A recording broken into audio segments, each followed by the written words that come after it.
जल जीवन मिशन बिथांखिनि ठिकादार रहिम आलीनि हेंथायै मावफुं सोद्रोमा राकेश ब्रह्मआ केस थिसनदों।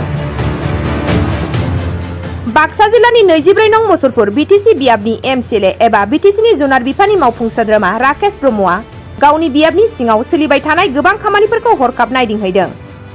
नायदिंहैनाय समाव मुसलपुर सदरनि सिङाव थानाय आइथाबारि बादुलिपारायाव गोग्गो लोंग्रा दैनि मावबिथांखिनि जल जीवन मिशननि खामानि मावनायखौ हरखाब नायदिंहैयो।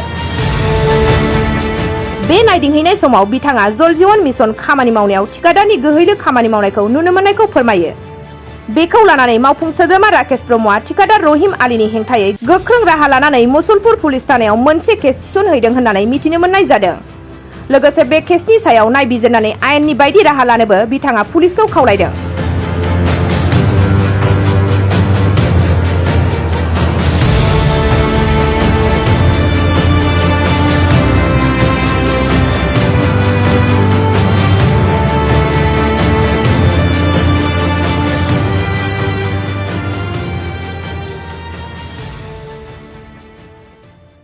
যোৱাকালিৰ পৰা আমাৰ মুছলপুৰ সমষ্টিৰ অন্তৰ্গত মই বহুখিনি কাম চাই ফুৰি আছোঁ আৰু মই ইয়াত দেখা পাইছোঁ বহুতো কাম বিসংগতি হৈছে। ইয়াতে স্পেচিয়েলি জেজেএমৰ কামত বিৰাট এটা খেলিমেলি ইয়াতে আমি দেখা পাইছোঁ।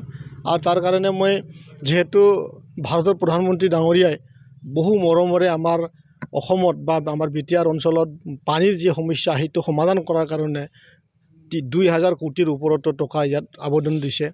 আৰু এতিয়া ইমপ্লিমেণ্টৰ ক্ষেত্ৰত আমাৰ ঠিকাদাৰৰ যি ঘপলামি যিখিনি মানে বেয়া কাম ইয়াত মানে উদুঙাই গৈছে। কাৰণ আমাৰ সমষ্টিৰ ভিতৰত কমেও 150 এবাভ ইয়াত স্কিম চলি আছে। এতিয়া যিমানকেইটা স্কিম ইয়াত চলিছে সকলোতে দুই নম্বৰী আৰু মানে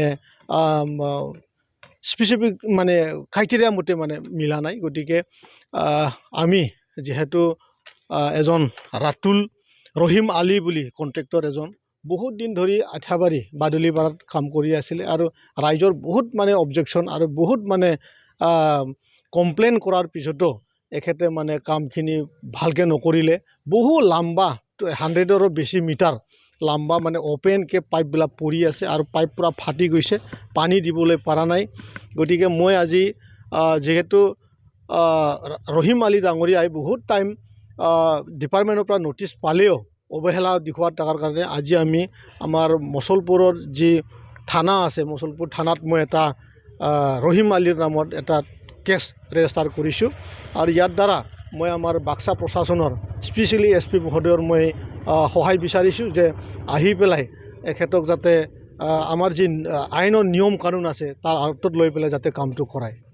মোৰ জেজেএমৰ কণ্ট্ৰেক্টাৰৰ ওপৰত কমপ্লেইনটো দিছোঁ আৰু বহুতখিনি কণ্ট্ৰেক্টৰ অলৰেডি মই আজি আমাৰ PHCৰ যি ইঞ্জিনিয়াৰ আছে তাৰ লগত বহি পেলাই বহুতোকে নটিচ আজি ইছ্যু কৰাইছোঁ।